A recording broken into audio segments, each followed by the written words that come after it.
legitimately creepy because they didn't go too far. They couldn't go too far. They were limited, and it was more frightening because of it.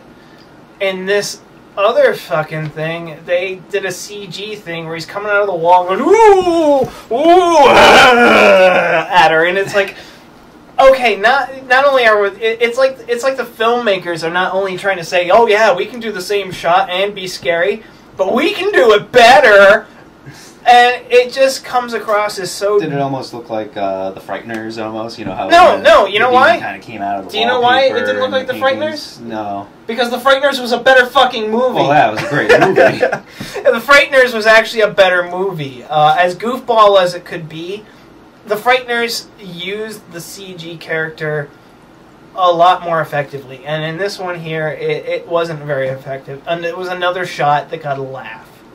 The audience laughed at it when it was done. It was so ineffective. It was again, and it didn't contribute anything to the movie. This movie, it was almost like they were trying to do everything they could to pack Freddy into as many of the scenes as possible. In the original movie, you actually had time to breathe. He was actually literally physically in less than, I think, 2/3 or a half of it. In this one here, he's practically in every shot. He's practically in every scene. He's all over the place, little stuff, and it gets so that instead of having it feel like the menace of him possibly being around every corner, he was around every corner, so therefore you got used to it, and it wasn't scary anymore. It's like your friend. It's like your friend who keeps on jumping around the corner every time you like turn around and go, boo, ha, I got you. Boo, ha, I got you. After a while, guess what? He's not scaring you anymore. He's going to go, boo, and you're going to go, what? I got you? No. That was the equivalent of that. There were a lot of other little things here and there. This one's going to be a little bit of a spoiler. In the movie, they got stuff where it's possible that Freddy was innocent. How many people didn't see their way through that pretty quickly? I mean, I kind of liked the idea that the kids were kind of dumb and ignorant, that they didn't know. So they thought that maybe their parents were murderers. But the problem is the parents would have to be incredibly stupid. So what happened was that Freddy was a gardener at this preschool. He lived in the basement. Okay, right there that should have sent up a red flag. I don't know of any preschool in this day and age where people are scared to allow their kid to walk down the street alone at 10 years old is going to have it be okay for a gardener to be hanging around in a preschool with a bunch of 5-year-olds in the basement. He's living in the basement. Okay? And what happens is Freddy got killed because the kids told the parents that he was hurting them and he was taking them to his secret cave. And the thing is, you learn that they couldn't find the cave. So you're thinking, okay, it's not actually on the grounds of this place. Except for one problem is that, the parents, they can't find it and they go apeshit anyway and decide to burn to death. So the kids thought that maybe he was innocent because they never found it. Problem is, 2 kids who are tired as fuck, running on literal adrenaline. They actually, one of them injected himself in the leg with adrenaline earlier. Caffeine pills, falling asleep on their feet, dreaming him into real life, everyday situations. Found this fucking thing in 5 minutes in the basement of the preschool where Freddy was living, not more than 10 feet away from his bed. It was hidden behind a board. How do you not notice that? It was hidden behind a board, you move the board away and there's a sliding door, wow. And in there are all these Polaroids of Nancy when she was 5, naked and stuff like that, and it was like, how did you not find this? How stupid are these parents? They're about as stupid as the ones in the first original Nightmare on Elm Street movie, folks. They're about that stupid. Because, yeah, they didn't notice it. No. And then it gets even better. So, even before they found the cave where he was molesting children, and that's another thing, he was a child molester. He wasn't a child murderer like the original Freddy. Because Freddy, the original, was a child molester and murderer. This one was just a molester. But apparently he still liked to use bladed gloves on them because before they even found the fucking cave, they actually found on his bed in the basement, untouched for all these 16 years or whatever, a bunch of fucking fingertip pieces of the glove. You see this fingertip? Well, in the movie it's kind of like a cupped pipe end and it's got blades like that on it. They found these fingertip pieces with the blade and the cup and the little thing and the hinges on the side, basically on the guy's bed. Okay, and... So they went there looking for proof, couldn't find anything, while these weird, strange things that look like handmade pipes that have knives welded to them are sitting on his bed.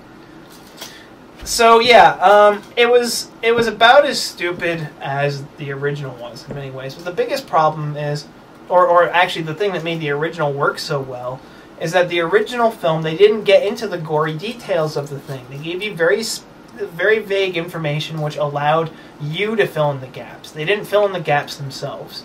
That whole bastard son of 100 maniacs thing didn't actually happen until like later, like what was it, part 4 and 5 or something like that? Or 6. I don't know. I think it was like 4 and 5, the bastard son of 100 maniacs thing actually started happening. So you didn't get a lot of the real specific details so that you could actually allow that to work. But there were a lot of other goofy details about the original that made it kind of crappy. I actually, like the original kids in the original film, I'm sorry, most of those kids, except for Johnny Depp, couldn't act their way out of a paper bag. Nancy, I didn't do it! Rod, did you kill him? Oh my god!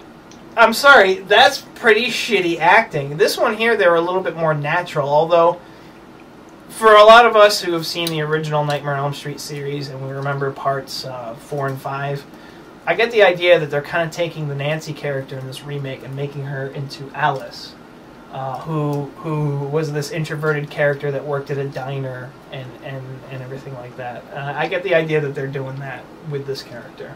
I heard that she didn't really do that much in this one as the other one did. Like, the other one seemed like stronger. Well, I heard. like, And well, this like one's I said, just kind of more they blended the two. Because the thing is, Alice was very introverted, very passive, wasn't very outgoing and everything like that. It wasn't until, Freddy started basically, until she started getting power from her friends after they got killed and stuff like that, that she started becoming more powerful and was able to beat the shit out of Freddy. This Nancy had that kind of quality to it, except that she didn't get powers from her friends. It's just that she, really just decided to stand up to him and everything like that. And in many respects, she's an amalgam character of Nancy and Alice. They actually could have just called her Alice and everyone would have been more pissed because she was based off of part 4 and 5 as opposed to the original. But it was definitely a combo movie and character, and it wasn't that bad. Seriously, I understand Nancy was a lot more of a strong person in the original. She went out and she actually, Home Aloned the house before Home Alone was invented and set up all these traps and stuff. I get it. I understand. Doesn't always have to be that way, and that's the beauty of a remake. The same character can zig where the other one zagged, and it can still work. This character was not that bad. She still worked. I found most of the teenage characters in this to be a lot more believable as teenagers. I actually can remember, I was actually kind of young when the first Nightmare on Elm Street came out. That was like, 82, I think. And I can remember my sister seeing it, and she was... 70s? No. No? No, 80s. Wow. No, that was Friday the 13th, part 1. I can remember my sister going to see it. She was about the approximate age of the characters. She had seen it with her cousin. And I remember her back then talking about how goofy and unbelievable a lot of the characters were. Because they were just, even me, I'm not so old that I can not remember what it was like to be a teen. And even I was looking at that and just going, wow, no. In many respects, even though there's a generational gap between the kids that would have been in Nightmare on Elm Street, I actually still found the kids in the remake Nightmare on Elm Street to be more believable than the teenagers in the other one. And so even then, I still like the characters. I liked most of it still a lot better in certain areas than the original. Now, how would I rate this it was solidly mediocre.